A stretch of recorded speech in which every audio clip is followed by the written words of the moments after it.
Howdy guys, Cal Kellogg here. Lucy and I, we are coming to you from the beautiful Sierra foothills. Here's the situation. Well, first blood has been shed because I got a hook in my finger this morning and ended up having to just rip it out, which was, well, not the funnest thing I've ever done in the kayak, that's for sure, but the hook is out of my hand. Only the second hook I've ever got in my finger. So, anywho, we are here in the Sierra foothills. We are coming off a violent 4-day storm.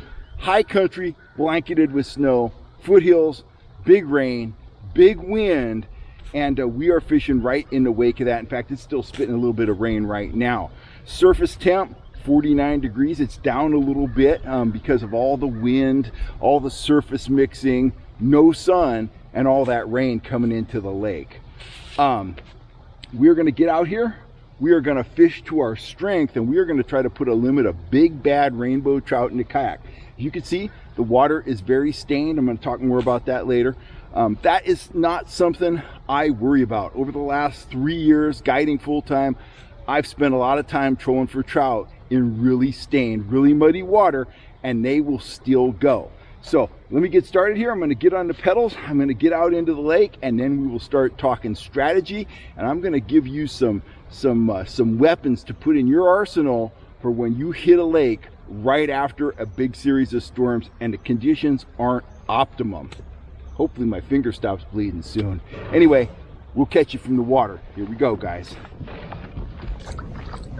Okay guys, we are underway. We are out on the water. We have some wind coming out of the south. Looks like it's gonna white cap a little bit here. I am heading back into a big sheltered bay, a bay that I know holds trout. It generally holds trout. Sometimes it holds some really big trout. My method, if you watch the channel, you know my method is start out big, aggressive and fast, then downside and slow down as you need to. Today with these adverse conditions, I'm gonna cut my speed down. I'm really planning on grinding because I expect the bite to be off, but I still expect to catch fish. Target speed today, anywhere from about 1.7 to 2.3, something like that. I'm gonna be working the top 10 feet of the water column because I know that's where the most aggressive fish are gonna be hanging out.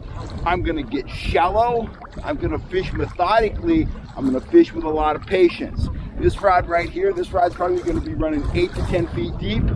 Nothing fancy, no blades, no flashers, no nothing. An orange trigger minnow teamed with an action disc right there. I'm gonna put some Procure on it, some trophy trout sand, and that's going to be my deeper rod.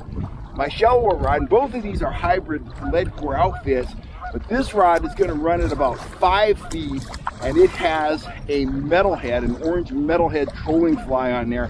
And I have rigged that up with a stinger hook, just because these fish might be a little off the bite. They might be a little nippy rather than, you know, engulfing the bait. I do expect the bite to build as the day goes on. I made no effort to get out here super early. It's still winter time, and you know, a lot of times, ooh, lightning trout right in front of the kayak. Ooh, nice big trout right there. Anyway, right under the surface, obviously. A lot of times, winter time, you don't need to be out here super early. It's 10 o'clock right now, and I'm gonna fish until 3 or 4 o'clock. That's my plan. Anyhow, I'm gonna troll my way across. That was encouraging. That was a big fish. That was probably 5 or 6 pounds right there. So I'm gonna put these offerings in the water. We'll start fishing, and hopefully, fingers crossed, we're gonna be catching real shortly. Okay guys, the baits are in the water. I've got that orange trigger minnow running, I'm gonna say 8 or 9 feet deep on the lead core, about 2 colors, a little less. And I have that orange metalhead over here. It's running right at 5 feet. 1 color plus an 8. Oh, fish! Oh, I just got crushed on the metalhead. There he is, there he is. I think I got him. Doesn't look big. Yeah, so metalhead at 5 feet, guys.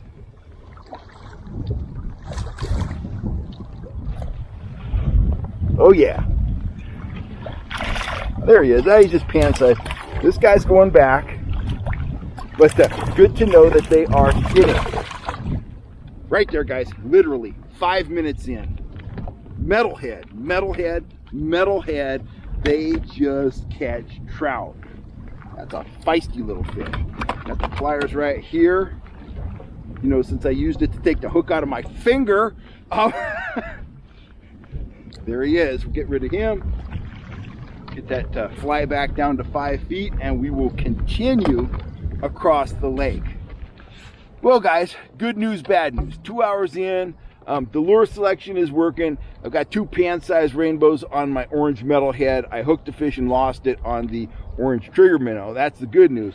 The bad news is that the wind is just getting horrendous out here. It's supposed to be a peak wind today at 12 miles an hour, and out on the main body, it's blowing like 20, 25. Big rollers, lots of white caps out there, and honestly, I'm thinking about pulling the plug. It's not unsafe, but it's not super safe either, and frankly, Lucy doesn't like those big rollers. So what I think I'm going to do, I'm going to keep my eye on the conditions. I'm going to troll down this bay with the wind at my back, and I don't really want to cut across the lake because my truck's on the other side. I don't want to cut across the lake with those rollers hitting the side of the kayak. So I'm probably going to let the wind push me down the narrows a little bit and kind of inch over as I go down.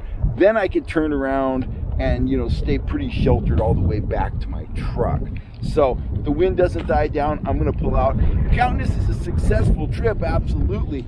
The water is stained, but you know, it's not horrendous. It's not muddy. There's a few sticks around, a little bit of grass. I haven't picked anything up on my lure. I stuck my lure down in the water with the rod, and I got a good probably 2.5, 3 feet of visibility. So not horrible, very fishable, but this dang wind is definitely messing with me. I wish the wind would, you know, blow away, go blow somewhere else. But you got to deal with the cards you're dealt. So I'm going to get the gear in the water. I'm going to troll with the wind at my back, assess what it looks like, and just kind of go from there. Hopefully we'll pick up another fish here when we cross this bay with the wind at our back. Don't know. Going to find out. So here we go. We get back out into the wind here. Now it's spitting a little rain too. So anyway, let's see what the conditions hold for us, and we'll plan from there.